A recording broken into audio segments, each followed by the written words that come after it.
Hi, I would like to begin the episode here by thanking some people like Christopher Church, Tyler Humphreys, Gerald Carradine, Jack Connolly, and James Major.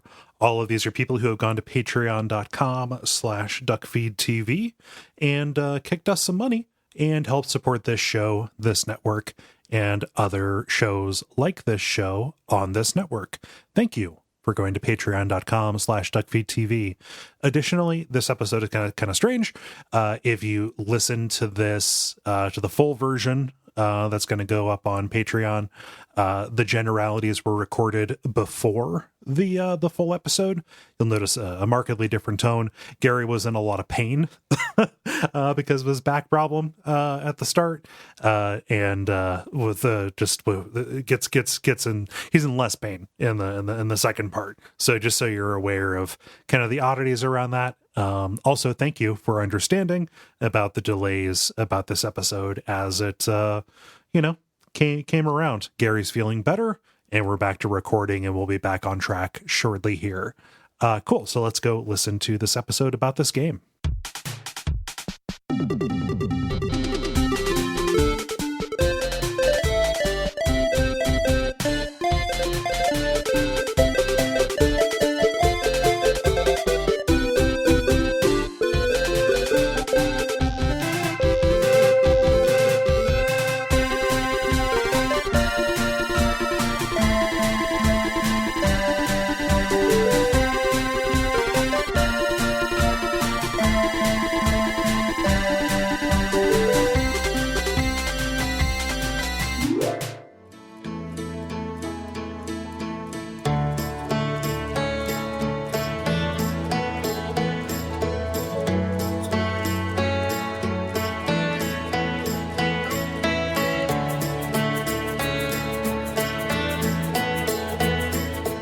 My name is Gary Butterfield. My name is Cole Ross.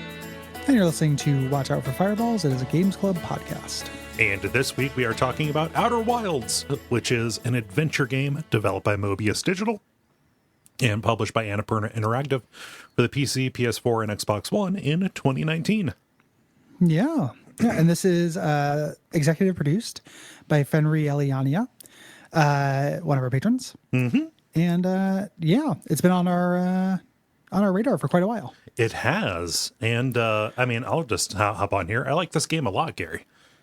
I like it. I like it a lot. I respect it a lot. Mm-hmm. I had a lot of friction when I was playing it. The things that I think are really noteworthy are incredibly cool about this. But for me, it's kind of like the falls in the mechanical hole the same way Night in the Woods did for me. Where like I was not really rip-roaring to fire it up at a certain point. Gotcha. There's like distinct phases you play this game in, and the first phase was very fun for me, and the second phase was less fun, and then the third phase was like mechanically unfun but interesting enough to pull me through. Yeah. And then I just kind of so it ended up being something I respect a great deal. Like I'm really glad we did this, and I did like it. Like I think this is really good. The ending is gobsmacking. It's very, very beautiful as a work. There are a lot of things that I found annoying about the act of playing it. Yeah, and I'm somebody who's like, one of my favorite Atari games was Lunar Lander, so that might also be affecting me because I love this momentum based like moving around and stuff. Love to land things. Yeah, love to land. To achieve velocity, to match speed, to do all this stuff. So like, I was kind of a pig in shit, like getting around, which is a rarity when it comes to people talk about this game. Yeah. And most of the game. Yeah. In terms of the practice of it. It's not a unique selling point, but how you spend most of your time is getting from one point to the next point. Yes. In the game. Yeah. It's also, I think that part of my also like mild coolness to this had to do with not really understanding what type of game it was going into it. It takes a little bit to figure out what it is asking of you. Yeah. It asks a lot. As well. Like it's a pretty demanding game, and I did not really know what it was because everyone had said like, oh, it's really amazing, but go into it not knowing anything about it. And I said, Roger. And then I did not know this was going to be a game where I should,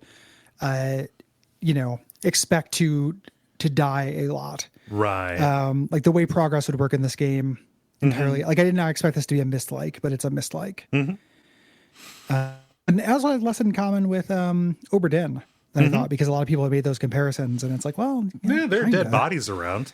Yeah, it's very different though. Yeah. A very different experience, I think. Yeah. Let's bite into it. Let's take a bite of this apple here. In this game, you play as an unnamed astronaut. You're not human. You are a creature called a Hearthian.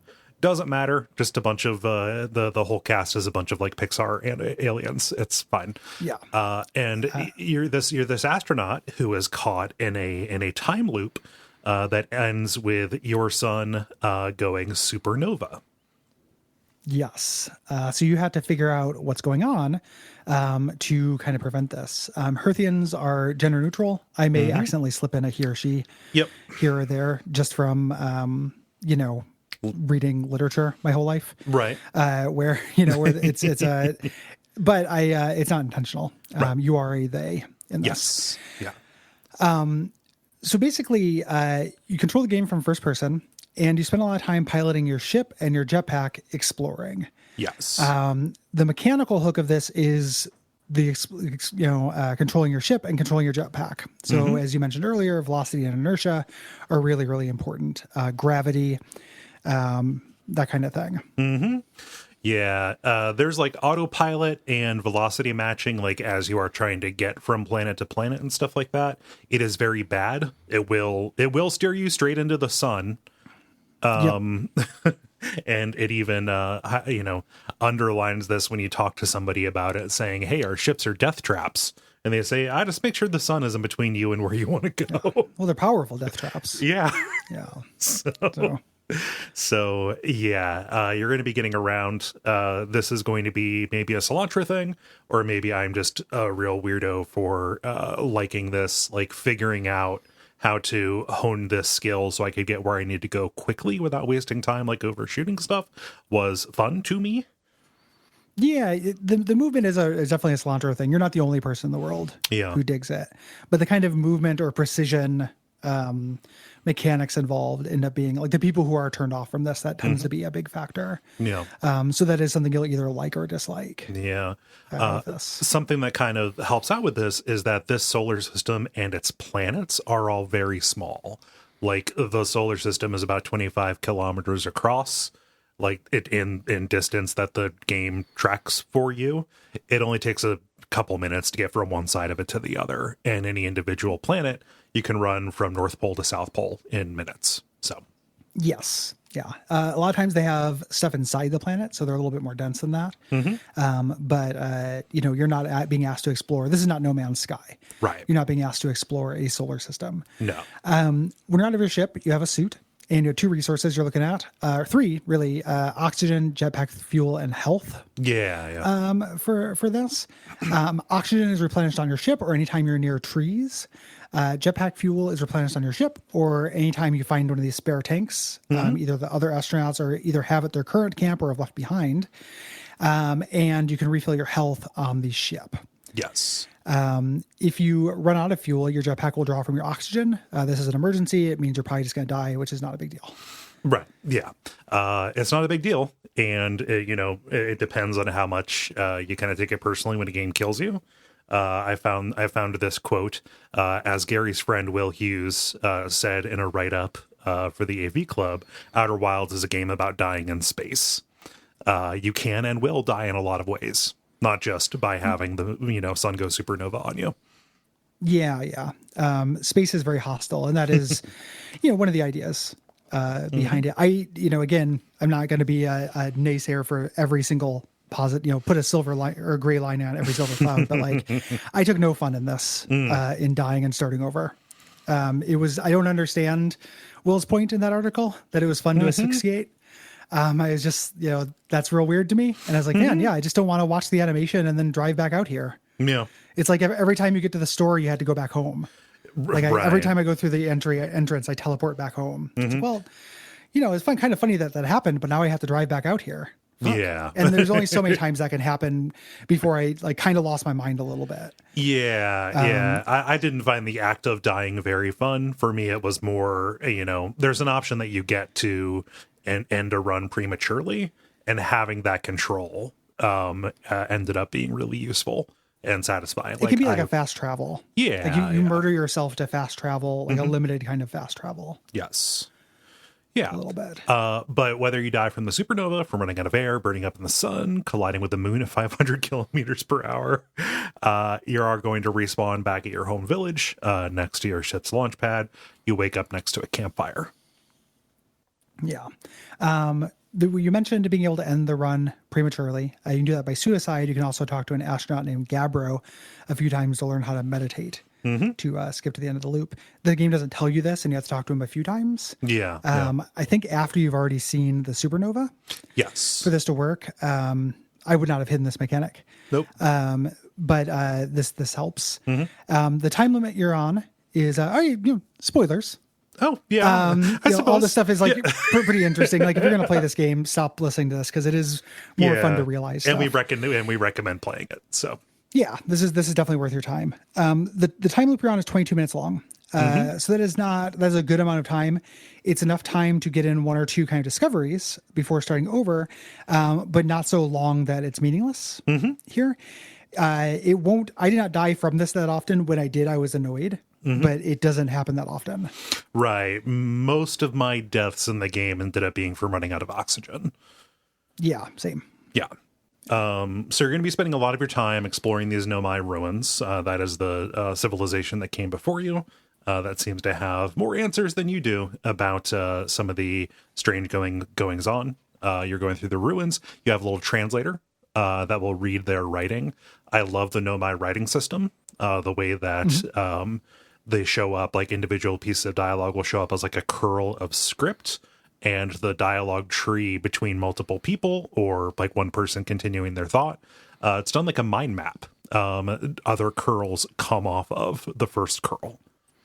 It's very similar to like effectively a message board. Yeah. It's kind of a clever way to do like an ancient technology and then emulate, what we would see as like a BBS. Yeah. Kind of thing.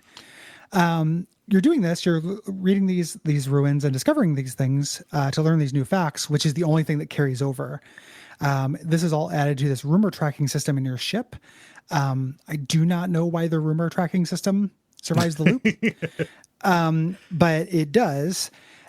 So this kind of gives you these little like rumors. You can actually, it's like Myst. You can finish the game in one loop. You can just do it right from the beginning, other than the tutorial, but you have to get knowledge. Yeah. So it has that thing where like the only thing you're really, really holding on to is what you've learned. And the rumor system does a really good job of taking care of that. Yeah, I love this thing. If you like dive into it, it will tell you if there's more to discover in a particular location. It will list off like every individual thing that you would have learned there. There are connections between them that show like, yes, you learned this on planet X. And this connects to something on planet Y. And, you also heard about this on planet Z. So you better go to planet Y so you can get some information about both planet X and planet Z. It does a very good job at graphing out everything that you need to explore. And this is a marvel of interface design, I have to say. Yeah, it's really good. Yeah. This is extremely useful as a little nugget. Yeah.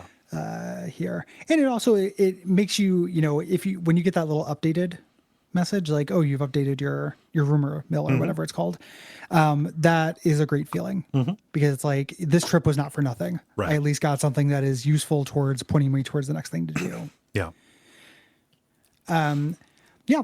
So as you play, you're going to just basically been following the steps of the dead Nomai. You're going to kind of learn about their plan, both kind of archaeologically and anthropologically. And you're kind of going to learn about these different characters back in the day and their goal. And kind of, the goal of this is kind of to make you fall in love with both of these races. Yeah. I feel like the emotional core of this a lot feels like it is contrasting. Like it feels like this game is aspirational to me, is the idea. Like, wouldn't it be great if people were like this? Yeah.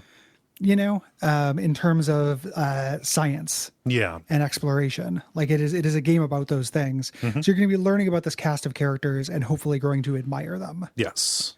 Poor Poke and Pie. Yep. Yeah. Serves him right for being named like the boss of a Final Fight level. Like, Heartless. Heartless man. I'm dealing with chronic back pain. I'm going to savage this fucking game. My back really hurts, and I am not in the mood for these cute ass Muppets. And I, being the good cop, am here for these Muppets. So yeah, fuck these Muppets. Your back doesn't hurt. It's hardly a fair comparison. That's true. Yeah. Should I go and hurt my back? Should I go and do some heavy lifting so it can be uneasy? Okay. Yeah. Go do some heavy sleeping. That's how I did it. It's fucking unfair. Yeah. No, it is pretty unfair. Anyway, in addition to your translator, you got a couple of other tools, and they end up being crucial to your task, although it's kind of confusing what they would be used for at the start. You have your scout launcher. There's a handheld one, and there's one on your ship, which fires a little probe that will light up an area and also take photographs. Yes. And you have a signal scope, which is like a directional radio that you can tune to certain frequencies to locate particular objects.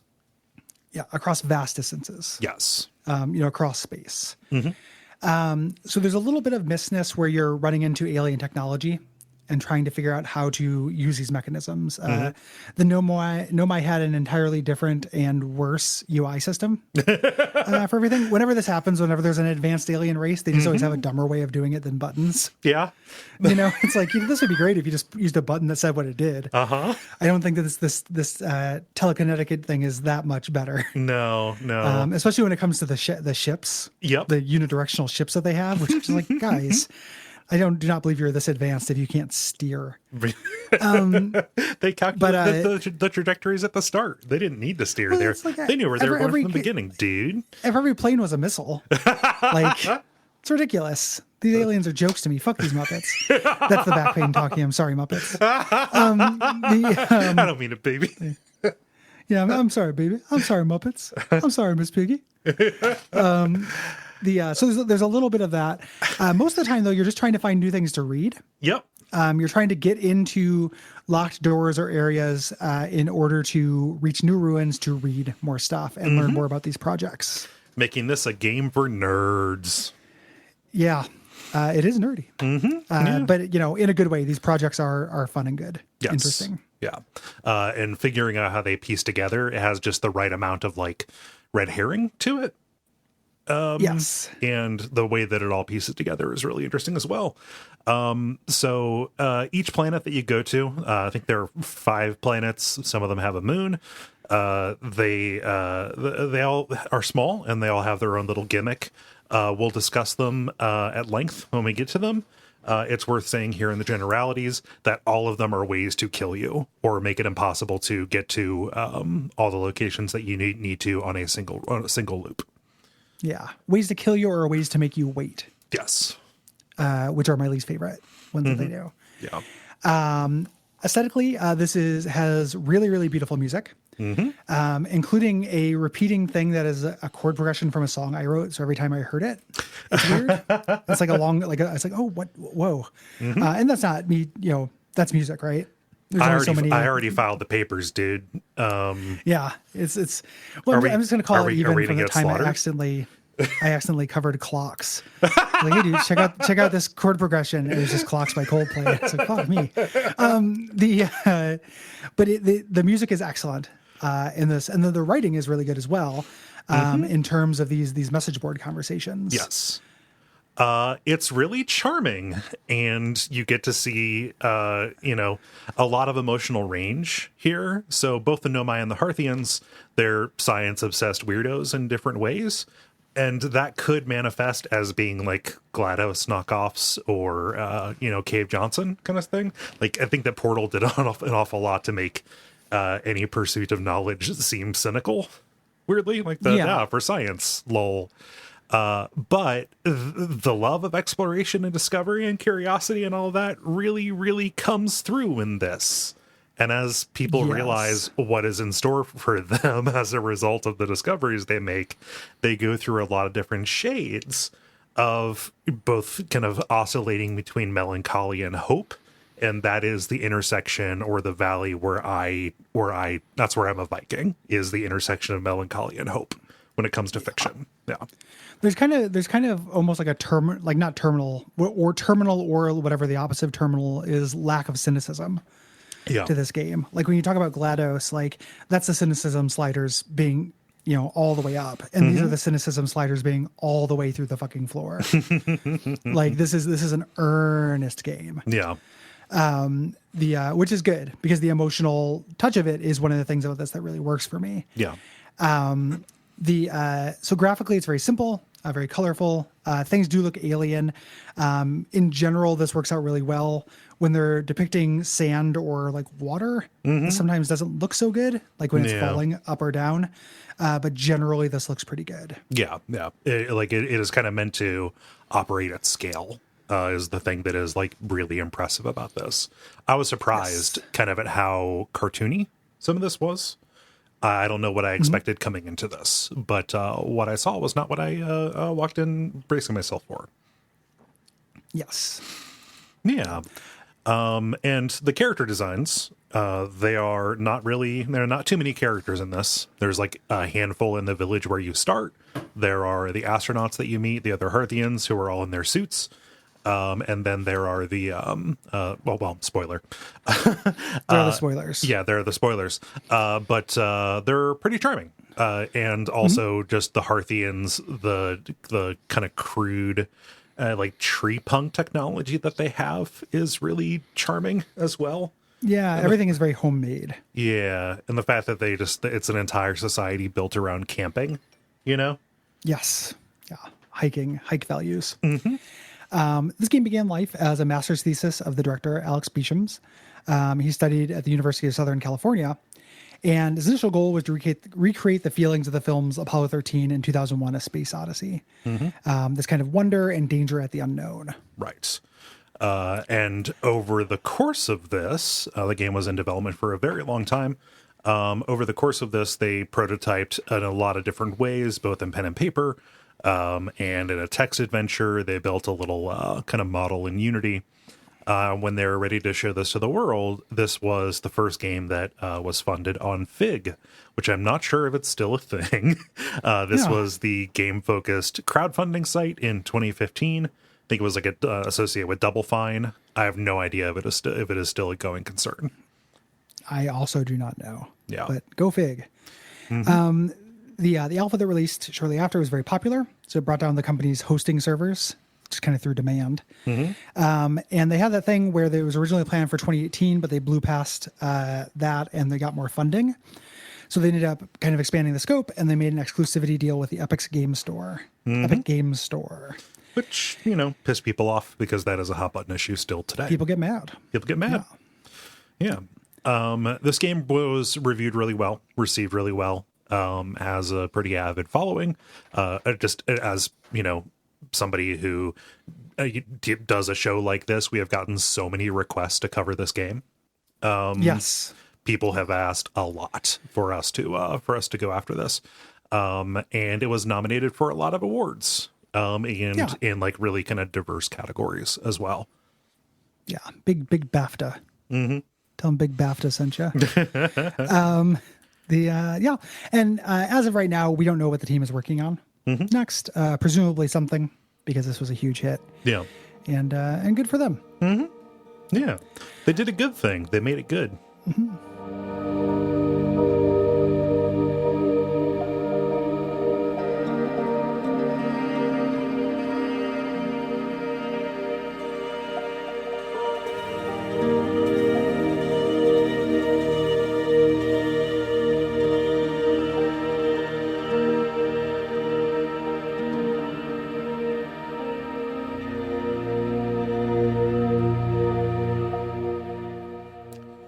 And that is the end of this public version of this episode. If you would like to hear about Outer Wilds beat by beat, you can hear the full premium episode by backing us on patreon.com/Duckfeed.tv. At $5, you get not just the full version of this episode, but access to every premium WAF we have done, along with a bunch of other bonus shows, and, just other perks. You can go and take a look. I don't have to describe them all. Thank you for considering doing that. We will be back next week with a dispatch episode, and then we will be beginning in March, dear God, March already, with Trauma Center Second Opinion, The Magic Circle, and a premium episode about Middle-earth Shadow of Mordor.